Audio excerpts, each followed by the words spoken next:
Hey everyone, welcome back to Nat Joe's Caffeinated Library. Today's video, we're going to do a little review of my most recent finish, The Outpost by Michael Gear. This is a sci-fi book. I got this in December's Caffeinated Legend box, I think. It is part one, or book one, of the Donovan series is what it's called. And I bought the rest of them, so clearly I didn't like it at all. So yeah, so this is gonna be a spoiler review of this book. I tried to write a review without the spoilers and it just didn't quite work, so sorry. So Outpost is a sci-fi book, like I said. It kind of gave me Alien vs. Predator vibes, which I love that show. Give me a good monster bash and all day long. But it felt very much kind of like a Alien vs. Predator kind of thing. Like they're on this dangerous planet that wants to kill them, and anyway, that was the kind of vibe I got. Especially with the cover. Especially with this cover, like a pile of bones. Come on, what says predator more than a pile of human bones? So the Outpost follows kind of like a little group of characters. You've got Talina, or Tal as she's called, who's kind of like the pseudo leader of this outpost that's on Donovan. All the other outposts have kind of failed because they haven't had any supply ships for years. They're not really sure if supply ships are still coming. They're on this planet that kind of reminds me of Australia, but on crack, because everything wants to kill them and does. So it's super deadly, not the most friendly planet. Planet's really rich in like precious metals and gems and stuff. And so it's worth the effort to try to mine the crap that's on this planet. So she's like one of the pseudo leaders on this planet. And then there's, what's her name? Supervisor Calico, who comes, she's the like boss of the corporation, like the corporation spokeswoman, who she arrives on this supply ship that finally shows up after like, I don't know, I think it's like 6 years or something without having a supply ship. So she gets there and like all hell's broken loose. Like the colony's failing, all the outposts are gone, like there's no rhyme or reason to anything. The old supervisor leader that they left is dead, and it's kind of like a shit show. So Calico shows up and is supposed to like right the ship basically and get all of the crap they've been mining back to Earth for the corporation. And so she arrives. She's kind of like a no-nonsense, by-the-book lady. Talina is very much not. She's more of a, I'm going to survive, and I'm going to survive well by doing what I do and not what you say. So those two don't get along. The book also follows a Captain Max, or Cap. He's kind of like a Marine jarhead who's sent in to back up the supervisor. He's kind of been sent like a little bit like punishment, kind of is his like last ditch assignment to finish off retirement. So he just kind of is hoping to ride it out and then collect his money when he's done with this trip. And then the last main character that this book follows along with, and the character that I had the most issues with, was Dan Worth. He's straight up a villain. You catch that on really quick. Like there's no hiding that he's the bad guy in this book. This is Dan Worth's like last shot at everything. Like he's got nothing to lose at this point, so he's gonna make it or break it on this planet. He smuggled his way onto the ship. Anyway, he doesn't really care who he has to wrong or kill to get what he wants. So that's Dan. Those are the like cast of characters. There's a bunch of side characters that kind of pop up, but that's the main crew. Overall, I really did enjoy this book. It was a really good sci-fi. It had that really good just space element that makes a good sci-fi. Like they're on a strange planet in the middle of I don't even know where in space, past way the hell out there. It's not really clear how far out it is or where exactly it is, but it's way the hell out there. They're on a strange planet with strange creatures. Like the creatures in this book would make such a cool video game. Like life on Donovan is not carbon based. It's all kind of got like heavy metals involved. The DNA isn't the 2 strands, it's a 3-strand thing. Like so everything's really different. So there's that really interesting level of them trying to figure out how to survive on a planet that is not habitable really outside of the atmosphere to them. So that had a really cool spacey sci-fi element. The other element to this book is that the missing supply ships have been sent. Like, the corporation has been sending the supply ships. They've all either not arrived at Donovan or have just, like, disappeared. And so partway through the book, the last supply ship that should have been 6 months prior to this one showing up appears. But everybody's dead, and according to the logs, it's been like 125 years, when really the lag time from that ship arriving to the one that Calico was on should only be a 6-month gap. So there's like that like temporal issue and component to it that I enjoy with sci-fi, when they kind of play with temporal stuff. So the plotline of the ghost ship really isn't addressed much in this book, other than to say that something is messed up. Something went horribly wrong. We think temporally, don't really know, a bunch of people are dead. That's about as much as they cover with the ghost ship. But the way that it ended leads me to believe that is going to be something explored later. I hope. Like, it didn't feel like a forgotten plot element. It felt very much like the characters had no idea, so they were just going to park it in the corner and deal with that crap later kind of situation. So it didn't bother me that it wasn't resolved. So like I said, overall, I really did enjoy this book. I mean, I think I blazed through it in like a weekend. So it was really good. I really did enjoy it. It wasn't the most complicated masterpiece on the planet, but it was a good read. It was a fun read. I enjoyed it. I'm very invested in what happens next, especially with Tal and the Quetzal.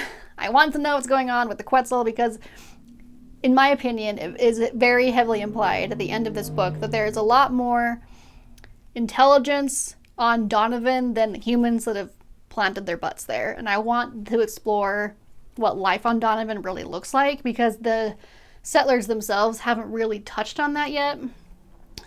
So I'm excited to see how that explores, because the Quetzals are a weird rainbow lizard that I need answers about. There is one thing about this book, and I read some of the reviews on Goodreads, and if you didn't like this book, this is why. There's some things about this book that I feel like could have just been executed a little bit better with a little bit more tact. There are some heavy trigger warnings in this book.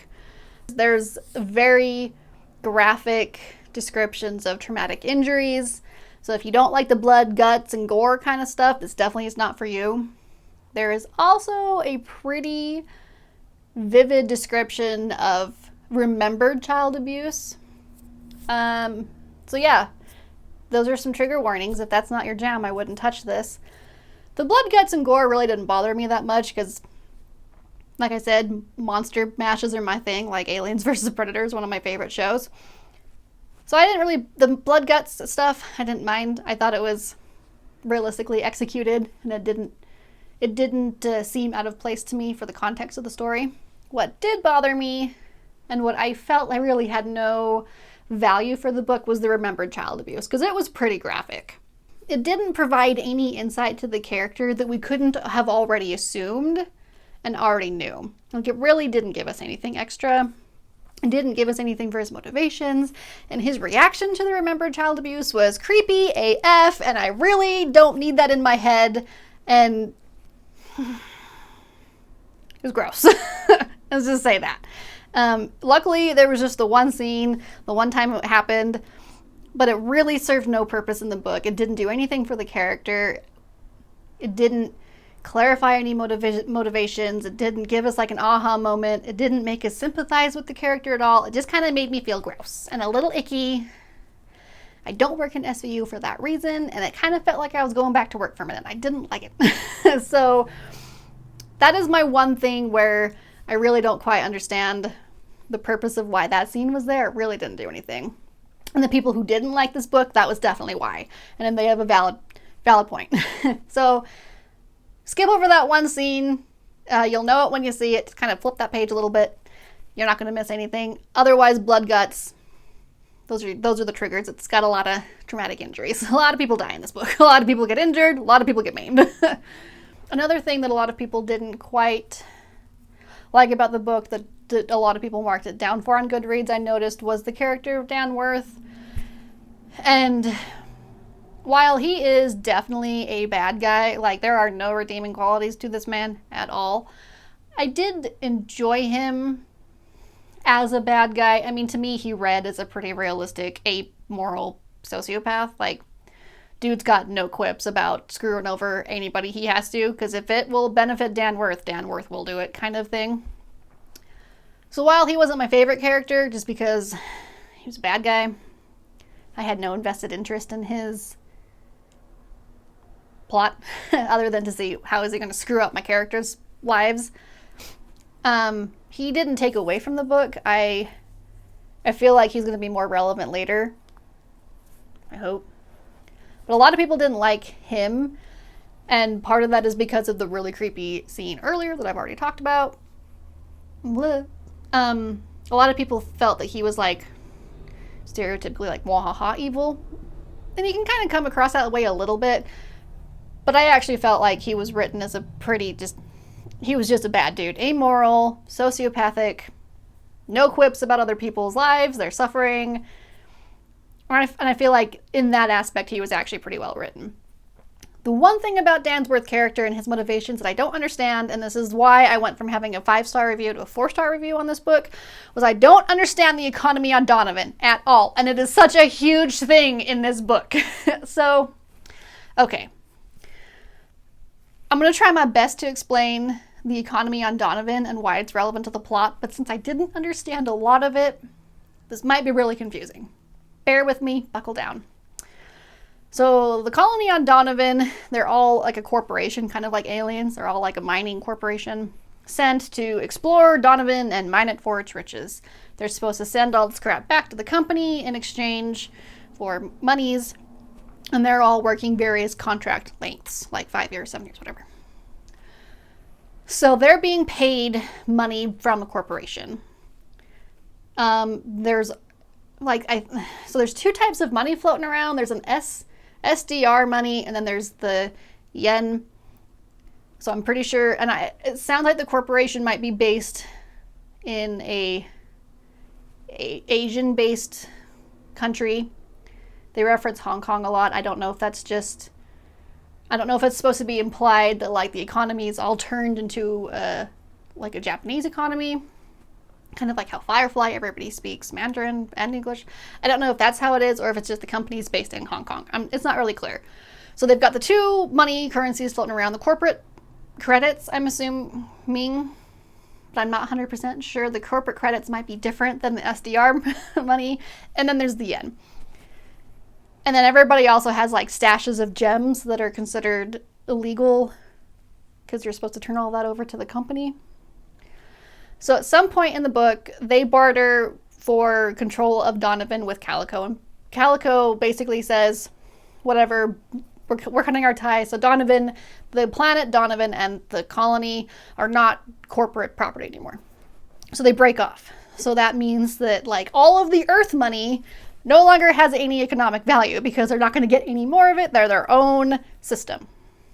Okay, I'm tracking that so far. I'm fine.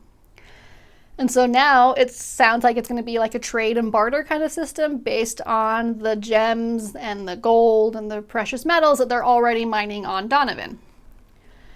And like how everybody just seems to have stashes of this crap. Okay, tracking that. They all wrote up their own land deeds and property deeds for the buildings that they've created. Like there's a bar, there's a couple inns and the homes and stuff. Those all have land deeds and stuff. So those have value. Tracking that. And then all of a sudden Dan Worth arrives and somehow everybody ends up in debt to him. And that's the part where it loses me. Because if you're creating your own value based off of the precious gems and sparkly stuff that is aplenty on Donovan, and we've already established leading up to this point, everybody's got a crap ton of, how is a gambling joint that Dan Worth runs suddenly putting the entire colony into his debt to the point where they're having to trade in land deeds and like go into indentured servitude when they basically were just able to buy a planet? I don't understand. So that's the only thing. I don't know if I glossed over that or something. There's a couple other reviews that mention that the economic power balance didn't make a lot of sense. Because if you're assigning value to the gems, just just go walk out into the jungle, pick some crap like that, because that's implied how easy it is to get these precious gems on Donovan. And yet, like, by the end of the book, half the colony is indebted to this man, and I don't quite understand how that happened. I don't quite understand the flow of money and the give and take of the bartering system, and how it's a bartering system, but at the same time, there's also like a lending bank that part didn't quite make sense to me. Because at some point, Danworth is able to negotiate his way onto the council with Talina, basically, because he has enough financial clout with all of the businesses that he owns and the land that he has and the money that he has, that he's able to bribe his way onto the council. But I don't quite understand why the value in the money goes where it goes.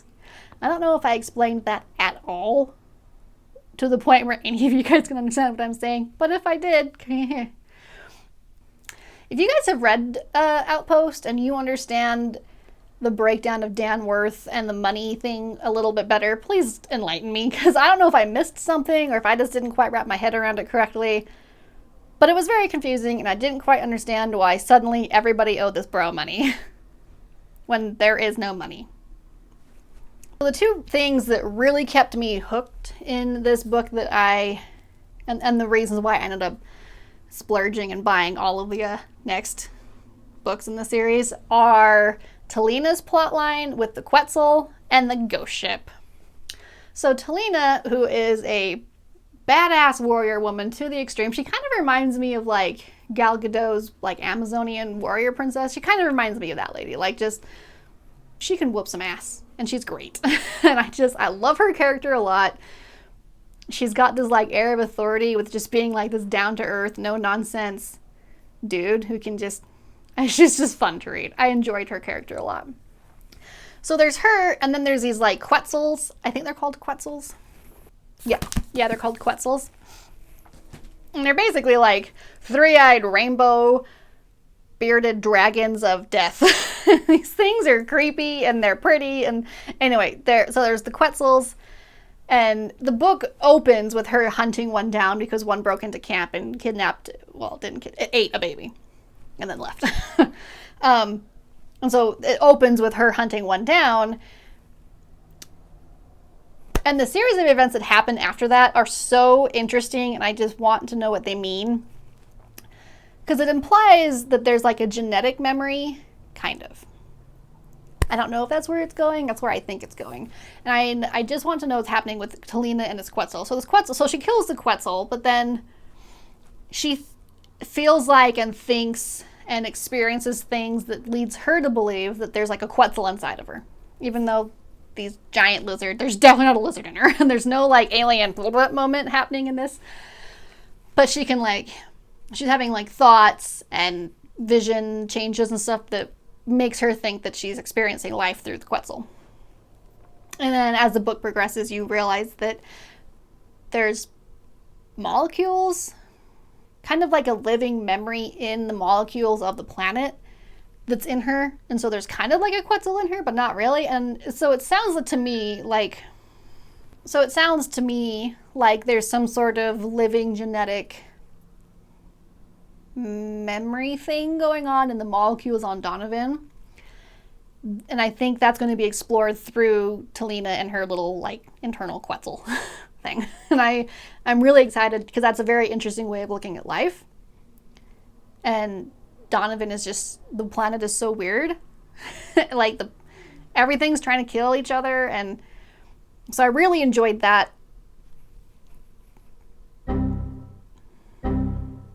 Or like relationship that those two have. I wouldn't call it a relationship because they definitely don't like each other, but that interaction that they have, and from what I've read of the descriptions of the other books, that is going to be a continuing plot line of the Quetzals and Talina, and then the other thing was the ghost ship. So they travel to Donovan by inverting space. We never figure out what that means. They don't even know what that means, which is a slight gripe, but not enough for me to be like, So they have spaceships that are capable of inverting space and appearing in other places. There's a whole bunch of complicated math that happens in computers, but nobody really knows how or why they can invert the space to travel. Which leads me to what I feel like is a pretty obvious question of where the hell did they get this technology if they don't know how it works? Maybe that's what part of the other books are. I don't know. So it's a little frustrating that there just seems to be a lot of stuff kind of given with no explanation, but I'm willing to believe that might be explored further and it was done purposefully. I don't know. So they have this spaceship technology. They can invert it. They appear in Donovan's solar system, quadrant, wherever the hell Donovan is, but they don't really know how it works. And so when the ghost ship shows up, having experienced 125 years in what should have been like a 2-year trip and disappearing, they don't really know what the hell happened. And from the experiences that happened on the ship, sounds like they might, like, there's some temporal things happening because, like, things are being experienced out of order. There's, like, weird, like, impression reflections. Like, at one point, Calico walks down a hallway, has a conversation, then leaves, and as she's leaving, she sees herself walking down the hallway to the meeting she just left. So there's weird temporal rifts. I'm getting all sorts of Star Trek-y here. There's weird, like, that's the other thing I liked about this. It kind of felt like Star Trek. It felt like Aliens and Predators and Star Trek had a baby. It was a very mashup of genres. Anyway, so there's weird, like, temporal rifts and weird crap happened on the ship, and they're just a whole bunch of, like, that's weird, and they leave that the hell alone, and they leave it in Donovan's orbit, and they bounce, basically. And I really want to know what's up with that. What does inverting space mean? Where do they go? What does it mean for travel? And what's with the weird temporal crap going on the ghost ship? Because that's weird. And some dark-ass crap happens on that ship. And the next book, I think, deals with another supply ship that got lost appearing. And so I'm hoping that in the next book we address a little bit more about the space travel and how that was really unanswered in the first book. Because that's really interesting, and I want to know where they go when they invert space and why there's this weird temporal stuff. So that's my really weird and hopefully coherent. I wrote a script this time, hoping that I could keep a little bit more on track. I don't know if it succeeded, but here was my hopefully a slightly more coherent review of Outpost, a sci-fi novel. Overall, it was a very good book, with the few misgivings I had about the weird triggers and that scene that really didn't need to be here. And some of the writing just felt loose, like the stuff with the inverted space and the economy, and there was just some things that kind of wasn't the most fleshed out. But I'm willing to, like, it's the first book, so I'm willing to hope that maybe that stuff gets tied up a little bit more neatly in the other books. If not, it still didn't bother me enough to not read it. It was still a good book. Still a good read. But there was also some repetitive language in the book that caught me off guard. Because it was just repetitive enough that I was like, that was a copy and paste. But all of that being said, at no point did I feel like it was badly written enough that I needed to just, like, stop and walk away. But it wasn't a solid 5 stars. I had originally given it a 5-star because I was like, oh my god! And I was in the, like, book hole of it just ending. But then I took a week to, like, focus, and 3.5, 4 stars is a little bit more in line for what it is. It's not like a masterpiece by any means. Some of the writing is a bit loose. I wouldn't say lazy, it's just not quite as fleshed out, but it was still a really enjoyable book. The series looks really interesting. I've bought all the other ones. I plan on reading the rest of them and doing more reviews, because I thought it was a really interesting book for sci-fi. So we'll see where it goes. If you guys have read the series, please explain the economy to me. I don't understand. But yeah, let me know your thoughts. It was a really interesting book. It's been a long time since I've read a good sci-fi. I've been kind of in a fantasy bubble for a while. So this was a very fun, refreshing, reminded me why I liked sci-fi. Like, I love watching sci-fi TV. Like, Star Trek is my jam. Speaking of Star Trek, can we talk about the ending of Discovery? Because, oh my god. Anyway, it was a really good sci-fi. It was a really good re-entry back into sci-fi. It kind of reminded me why this is one of my favorite genres. I really hope that was less rambly than some of the other review videos. I get a little sidetracked, and so I wrote the review and I referenced the review this time. Hopefully that made it better. Like and subscribe, and please comment if you've read this book and want to chat about it, because I like to chat about things. That's why I do this channel. Thanks for joining me. I hope you enjoyed it. I hope it wasn't rambly. I hope it wasn't as confusing as it felt. And I will see you guys on the next one.